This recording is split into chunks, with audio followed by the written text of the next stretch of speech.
This morning I have a short and simple message. It's short and simple in the fact that it is really easy and simple to think about, but it actually is quite challenging when we get to the core of it. So I want to start by telling you a couple of little stories. A large dog walks into the butcher and he's carrying a purse in his mouth. He puts the purse down and sits in front of the meat case. "What is it, boy?" says the butcher. Do you want to buy some meat?" "Woof," barks the dog. Says the butcher. "What kind? Do you want liver? Do you want bacon? Do you want some steak?" "Woof," interrupts the dog. "How much steak? Half a pound? 1 pound?" "Woof," barks the dog. The amazed butcher wraps up the meat and finds the money in the dog's purse. As the dog leaves, the butcher decides to follow him. The dog enters an apartment and climbs up to the 3rd floor and begins scratching at the door. With that, the door swings open and an angry man starts shouting at the dog. "Ah, you silly dog!" "Stop," yells the butcher. "He's the most intelligent animal I've ever met."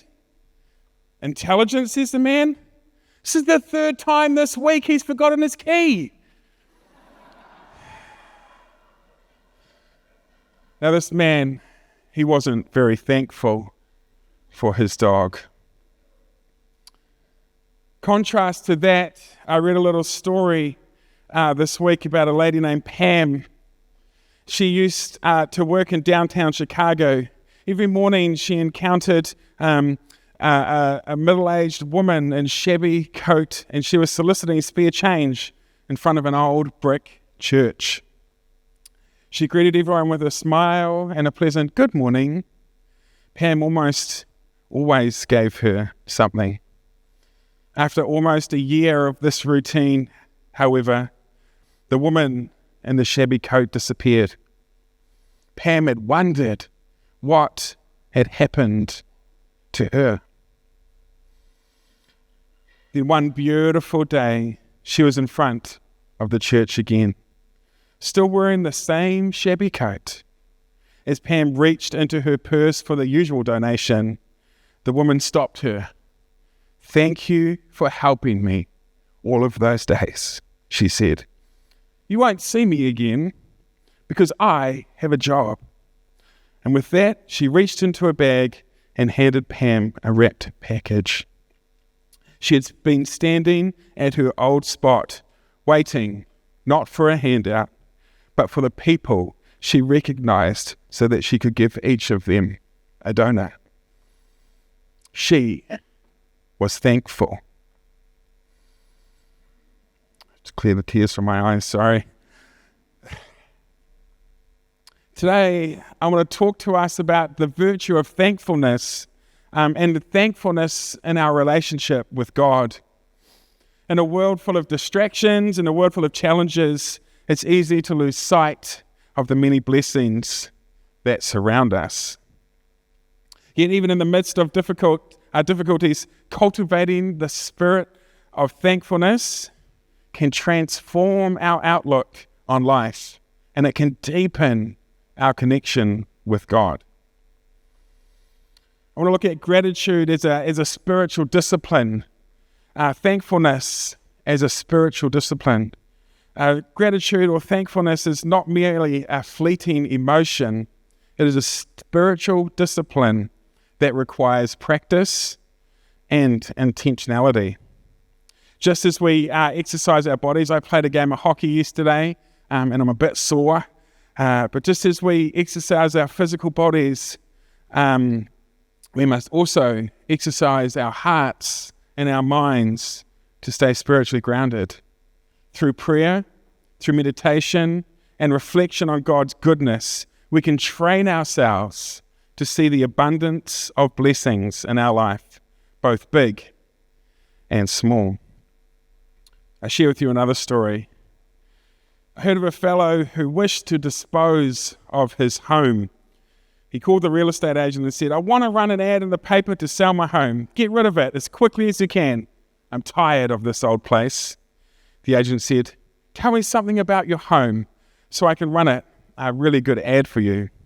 The man told him, how many rooms it had, that it had good carpet, that there was expensive shrubs in the yard. He told him about the fruit trees down in the backyard and many other advantages that the house had. He described the house in detail. When he finished, the agent says, I'll read back to you and you tell me how this sounds. He read the ad about this beautiful 3-bedroom home with 2 baths, a good stand of grass, fruit trees in the backyard, a new roof, central air conditioning, a remodeled carport for 2 cars. He kept on reading and reading until the owner stopped him. Wait a minute, stop. This house is not for sale. All my life I've been waiting for a place like that, but I didn't realize I had one until right now. You see, as we practice gratitude, God can change our perspectives. When we practice gratitude as a spiritual discipline, God continues to change our perspective on the situations in our life. Just like this guy wanted to sell his house, actually he had his dream home already. But we need to do this with intentionality, with discipline, and with good practice. As part of a thankful heart, we need to acknowledge God's good provision for us. In Psalm 106 it says, give thanks to the Lord for he is good. His faithfulness endures forever. And in Psalm 100 verse 4 it says, enter his gates with thanksgiving and his courts with praise. Give thanks to him and praise his name. When we approach God with thanksgiving, we acknowledge his provision in our lives. Every breath we take, every morsel of food we eat, every moment of joy we experience is a gift from him. By expressing gratitude and thankfulness for this, we recognize God as the ultimate source of all that we have. Nancy Spielberg writes in a little message that she wrote in Our Daily Bread, Lord, I have crawled across the bareness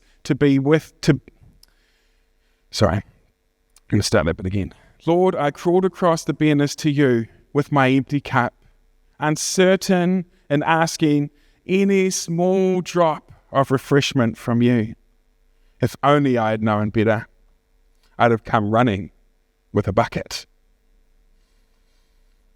We can trust in God's provision and we can be thankful when he comes through for us. I talked at the beginning of this year as we did our messages, the end of last year with Steve, and we did our messages in Philippians about finding joy in the things around us. And Paul writes this in Philippians 4. He writes, I have learned to be content whatever the circumstances. I know what it is to be in need, and I know that what it is to have plenty. I have learned the secret of being content in every situation, whether well-fed or whether hungry, whether living with plenty or in want. You see, in these verses, Paul's words remind us that thankfulness is not dependent on our circumstances. Even in times of hardship, we can find reasons to be grateful, knowing that God is with us and working all things together for our good. Matthew Henry writes, he's a famous Bible I always get this word wrong. He's a famous Bible person that makes good things. I practice this word. I always practice the words that I can't do like 7 or 8 times, and I get up here and just tongue-tied. Anyway, he's a good man. Matthew Henry, look him up, was once accosted by thieves. So this man was once accosted by thieves and robbed of his pocketbook. These are the words he wrote in the lines of his diary. Let me be thankful, first because I was never robbed before. Second, because although they took my purse, they didn't take my life. Third, because although they took it all, it wasn't really that much. And fourth, because it was I who was robbed and not I who robbed somebody else. You see, there's always something to be thankful for, to God for. Lastly, this morning, with gratitude, it naturally leads us to a heart of worship. Gratitude leads us to this place of worship when we recognize the countless blessings God has bestowed upon us.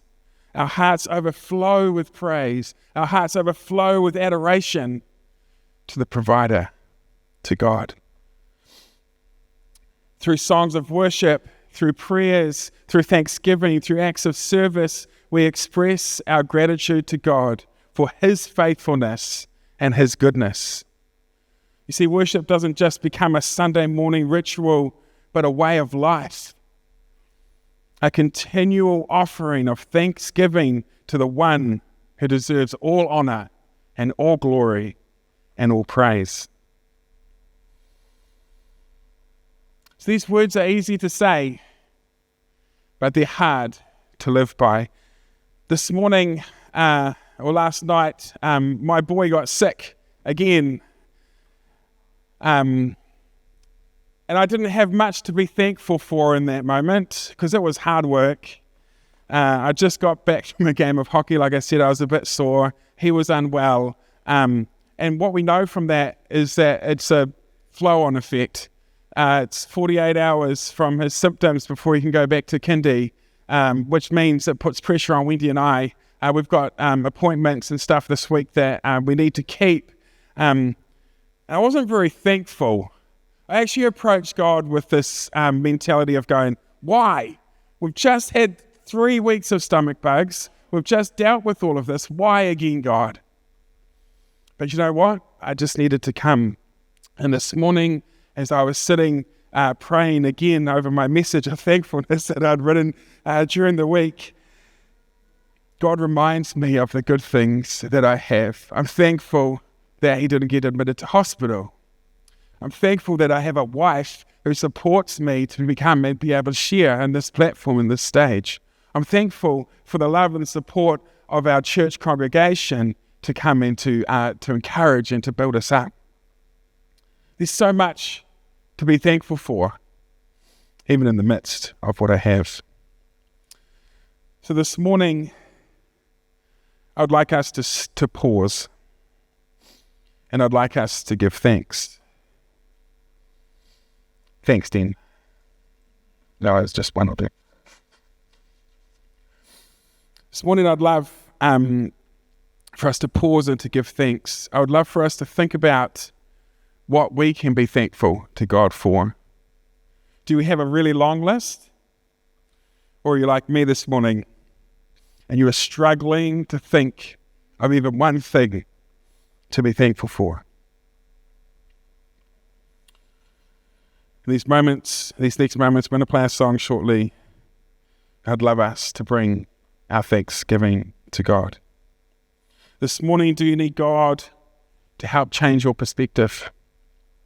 This morning, do you need God to help shift your lens of your circumstances and shift the lens of your heart to have a heart full of thanksgiving? It's hard. But God can rewrite our hearts and our minds. He can rewrite our narrative for us in the midst of our situations. He can rewrite our narrative of thanksgiving. Well, lastly, is there someone this morning that you need to show gratitude toward, that you need to thank? Do you need to pause and do you need to thank them? If this is you this morning, probably the one and only time, get your phone out or get your piece of paper out and write a message to somebody. If it's an email or a text message, if it's a letter, take a moment this morning to write that and then send it. That's the important part. It's not just the writing, but to send it. And if that means our phones this morning. We need to be thankful for someone across the room and we forgot to turn our phones on silent. That's okay. We'll just hear some dings going off. But this morning, if you need to express thankfulness to somebody, I encourage you to do that in this moment now. We're going to listen to this song. The song is called Thank You, Lord, and it's by River Valley Worship. And some of the words are, thank you for your mercy. Thank you, Lord, for your grace. Every time I turn around, you are there to make a way. Thank you for your kindness and for your love. And every time I turned around, I could see that you are enough. We give thanks. We give thanks, O Lord, for the Lord is good and his love endures forever. So we're going to play this song. And if it's a moment where you need to express your thanks and your gratitude to God, do that. Just where you are. If you need to thank somebody in a message, write that to them. If you're asking for God to help change your perspective, to help change your narrative and your story, ask God for that. And if you need some support in that, we're happy to pray with you. But let's listen to this song this morning.